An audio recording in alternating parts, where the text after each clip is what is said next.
Assalamualaikum warahmatullahi wabarakatuh. Bismillahirrahmanirrahim. Alhamdulillahi rabbil alamin. Assalatu wassalamu ala rasulinal amin Muhammadi wa ala alihi wa ashabihi ajma'in wa man tabi'ahum bi ihsanin ila yaumiddin. Subhanaka la ilma lana illa ma 'allamtana innaka antal alimul hakim.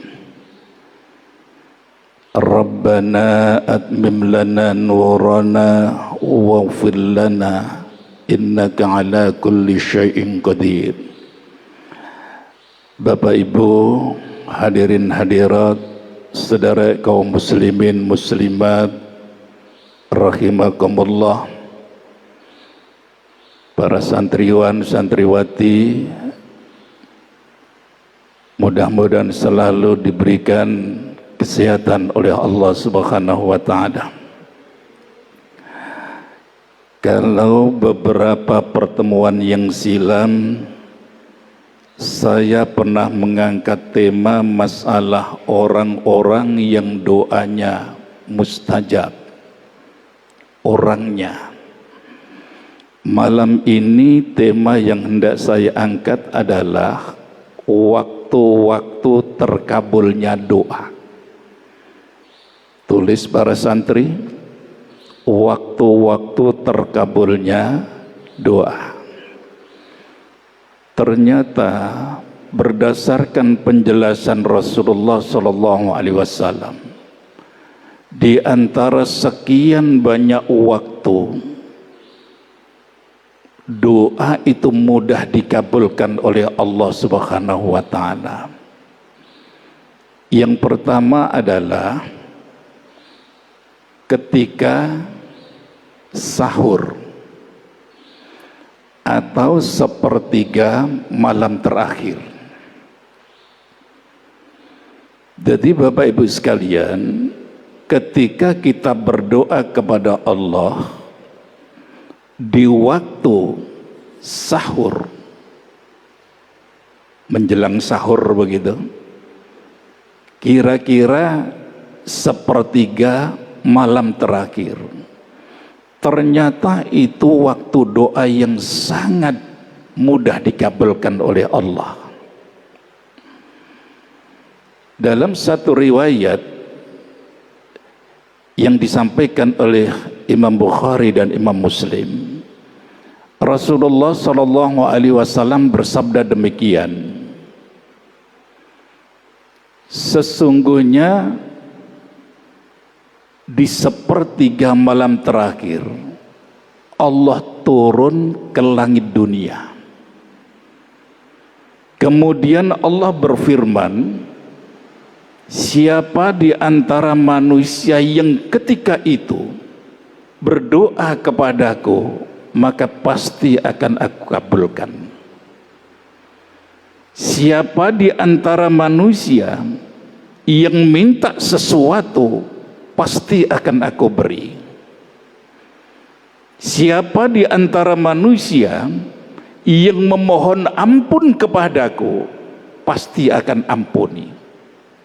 100% hadisnya adalah sahih.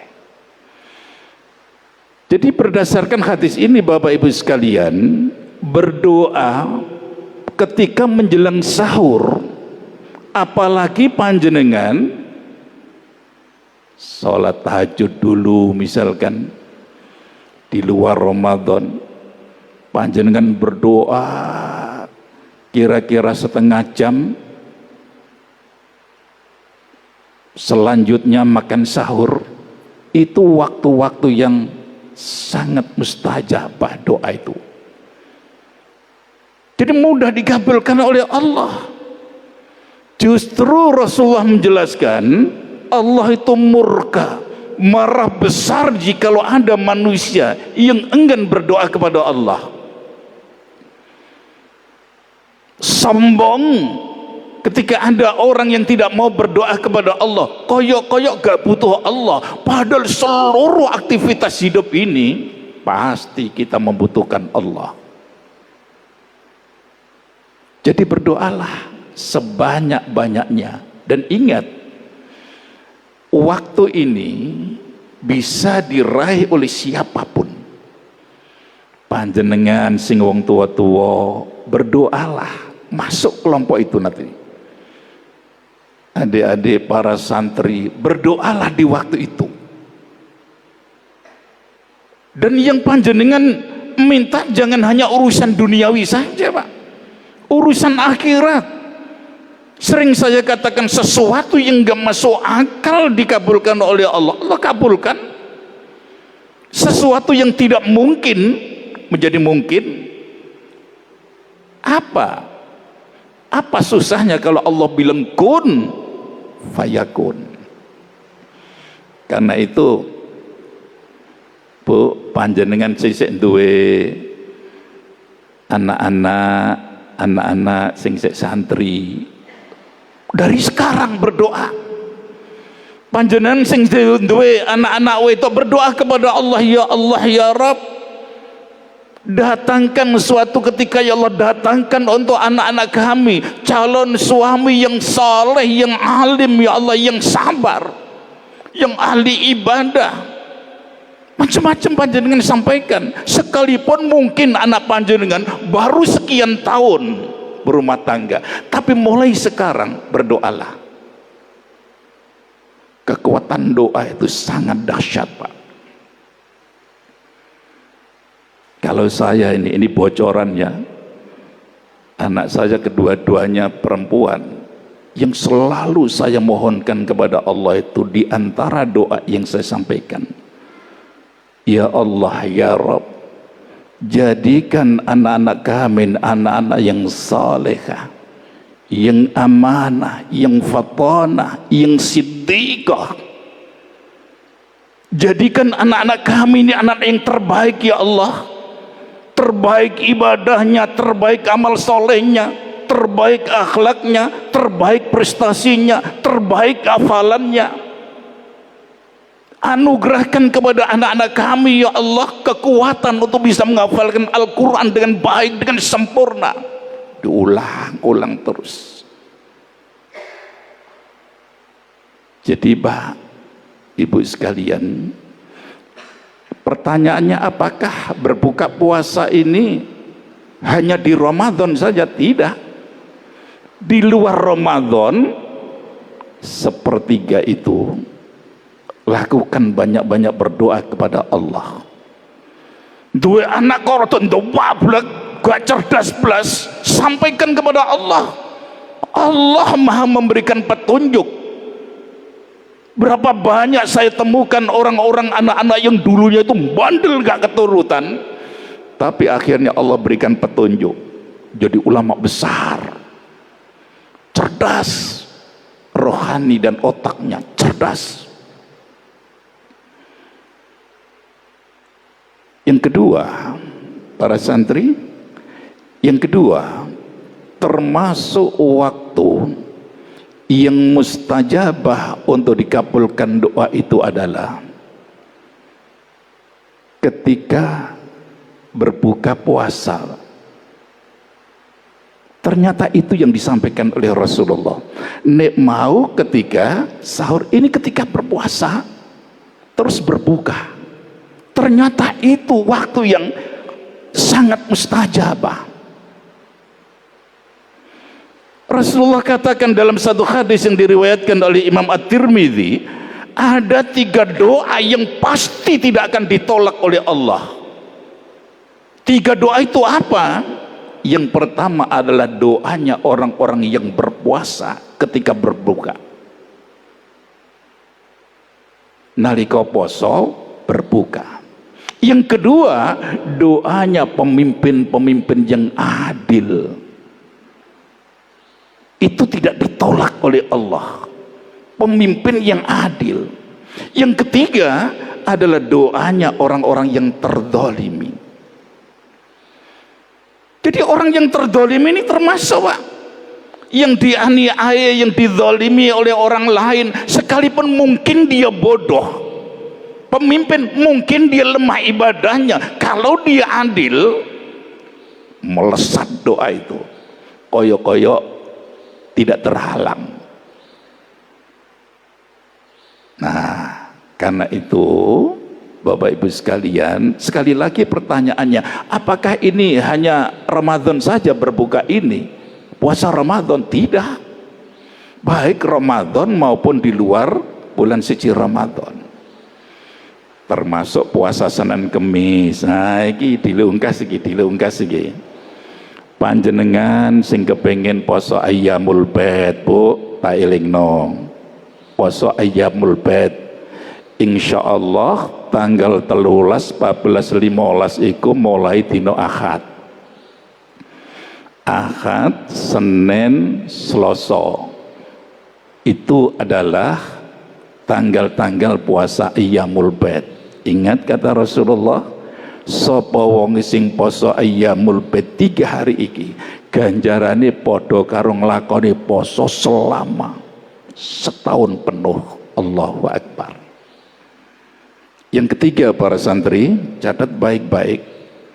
Berdasarkan penjelasan Rasulullah, ternyata waktu doa yang mustajabah itu antara azan dan iqamah. Antara azan dan iqamah. Itu doa yang sangat mustajabah. Sesungguhnya Allah tidak menolak doa-doa yang dilakukan antara azan dan iqamah. Ad-du'a la yuraddu bainal adzan wal iqamah, kata Rasulullah.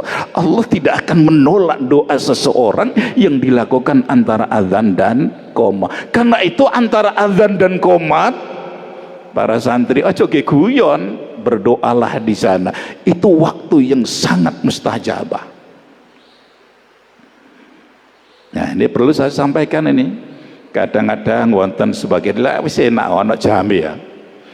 Seringkali waktu omat kurang 10 kurang ya 1 menit lah, kadang-kadang kurang setengah menit tekon jobo juluk-juluk masuk masjid sholat qobliyah, akhirnya ngenten-entenan sawan wen. Iki nggak beretika begini, nggak paham syariat, Pak. Wong ini nggak paham syariat, jelas nggak paham syariat. Kata Rasulullah, ketika kalian sholat sunnah qobliyah saja, kok itu menjelang qomat dikomandangkan, percepat, jangan malah berlama-lama. Tapi harus belajar syariat. Wong sak masjid nunggu kabeh gara-gara wong sitok, kan mendolimi banyak orang. Para santri antara azan dan qomat banyak berdoa kepada Allah. Terserah, dengan bahasa Al-Quran boleh, bahasa hadis boleh, bahasa Indonesia juga boleh, bahkan bahasa Jawa. Allah Maha Pandai. Apalagi yang keempat, termasuk ketika dalam sujud ketika salat. Tapi panjenengan nalika gerakan sujud perbanyak berdoa kepada Allah. Di situ Allah sangat dekat dengan kita. Cuman lagi-lagi harus difahami syariatnya. Nek ngimami, ojo suwe sujute. Ngimami sujud sawo sampai 10 menit gara-gara ndonga. Lah, makmum wis ngelempeng geblak temen, kesowen, tambah puyeng dasi. Kudu paham situasi dan kondisi. Kalau panjenengan mau doa, memperbanyak doa ketika sujud, ya nalika salat sunah neng omah ten pundi terserah. Cuman satu hal yang perlu panjenengan pahami, Rasulullah mengajarkan memperbanyak doa ketika sujud itu bukan hanya sujud saja waktunya yang lama. Kalau panjenengan lihat sejarah Rasulullah itu ketika sholat sunnah ini berdirinya lama, rukuknya lama, sujudnya juga lama. Jadi bukan hanya sujudnya saja, panjenengan pahami niki. Takbiri cawapat, rukui cawapat, sujud sawawi. Kalau Rasulullah bukan begitu. Jadi seimbang, berdirinya coba sa'rokaat Al-Baqarah entek, An-Nisa entek, Ali Imran entek, iku pirang juz iku. Nek delok potongane awak dhewe nglakoni ngono yang geblak temen wis. Jadi ternyata Rasulullah bukan hanya sujud saja yang lama. Ini orang salah paham. Sujud tok sawawi. Selain sujud cawapet, Rasulullah tidak begitu.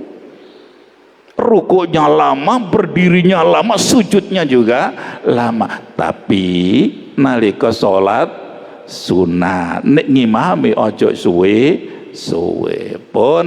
Aku qouli hadza. Assalamualaikum warahmatullahi wabarakatuh.